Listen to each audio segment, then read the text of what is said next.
안녕하세요. 최신 IT 소식을 빠르게 전해드리는 모태솔로몬입니다. 지금의 대유행이 팀 쿡의 뇌에 어떤 중대한 변형을 일으킨 것일까요?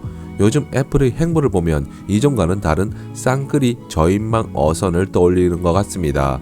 아이폰 SE2를 이런 관점에서 바라봐도 무방할 것 같고, 향후 출시되는 여러 가지 제품들 역시 이런 정책적 영향권 안에 있는 것으로 보입니다. 그동안 애플이 세워놓았다고 주장할 것 같은 모바일 생태계를 안드로이드가 상당수 지배하고 있고, 근래에 여러 측면에서 영향을 받았던 게 사실입니다. 하지만 이번 대유행 사태는 애플에 생각할 시간을 벌어준 게 아닌가 싶은 생각을 해보는데요. 아이폰 SE2를 시작으로 안드로이드 사용자들을 끌어들이기 위해 안간힘을 쓰는 모습을 보는 것 같습니다.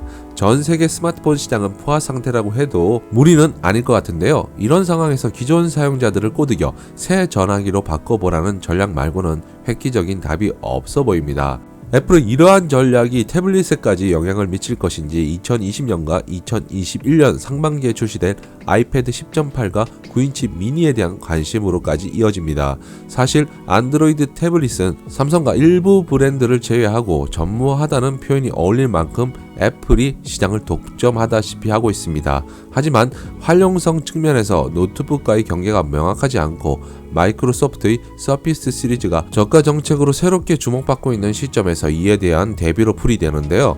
애널리스트인 밍치 쿠오에 따르면 새롭게 업데이트된 아이패드 버전을 개발하고 있다는 소식을 투자자들에게 전했다고 합니다.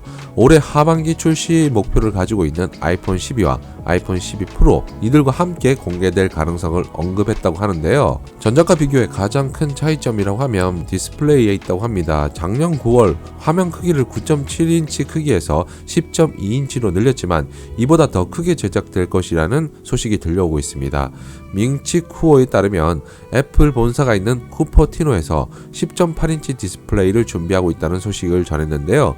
주요 공급 업체인 GIS는 경쟁 업체 대비 저렴한 가격으로 주요 터치 패널 공급 업체로 선정될 것이라고 알려졌습니다. 여기서 단순히 화면 크기만 늘린다면 전체적인 제품 사이즈가 더 커지게 됩니다. 이런 문제를 해결하기 위해 두꺼운 홈 버튼은 그대로 유지하고 이전보다 얇은 베젤을 사용해 전체적인 외형 사이즈는 크게 달라지지 않는다고 하는데요. 미니 LED가 탑재될 것이라는 소문도 있었지만 2021년까지는 적용되지 않을 것이라고 합니다. 밍치쿠오에 따르면 10.8인치 아이패드는 아이폰 SE2와 유사한 전략을 채택할 것으로 알려졌습니다. 주요 판매 포인트는 저렴한 가격과 A12 바이오닉 칩셋을 채택한다는 소식인데요.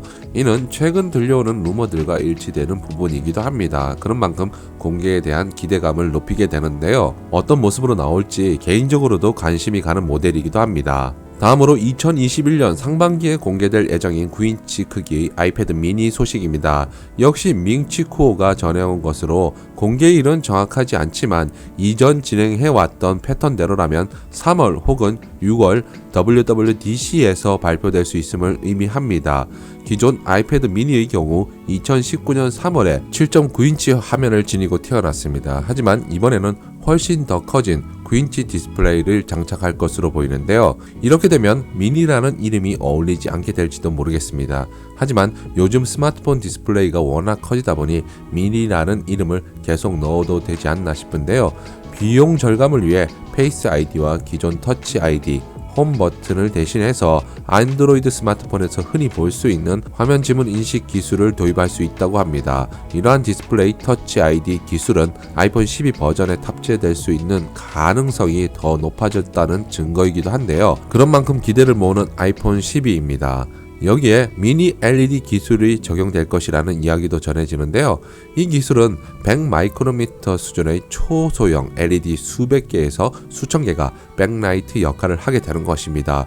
이를 통해 보다 밝고 선명한 명암비와 더 빠른 반응 속도를 제공하고 전력 소모도 상대적으로 낮다는 장점이 있습니다. 프로세서는 새롭게 등장을 예고하고 있는 A14 바이오닉 칩셋을 예측해봐도 좋을 것 같다고 하니 스마트폰 이외에 휴대하면서 사용할 수 있는 세상에서 가장 작은 막강 성능의 태블릿이 탄생할 수도 있을 것 같습니다. 대신 가격은 10.8인치 모델과 비교해 상대적으로 높은 수준으로 결정될 것으로 보입니다. 새로워진 아이패드 에어와 프로에서 5G 네트워크를 적용할 것으로 보이는데요. 하지만 아이패드 10.8인치와 9인치 미니의 적용 여부는 아직까지 전해지지 않고 있습니다. 본인의 뇌 피셔를 가동하면 아이패드 미니에는 5G가 적용되지 않을까 싶은데요. 저는 다른 모델을 제쳐두고 가격적인 메리트를 따졌을 때 10.8인치가 매우 기대됩니다. 서피스 고 2가 30만원대에 나온다고 하니 비슷한 수준으로 결정된다면 직구를 통해 가장 먼저 써보고 싶은 제품으로 보이는군요.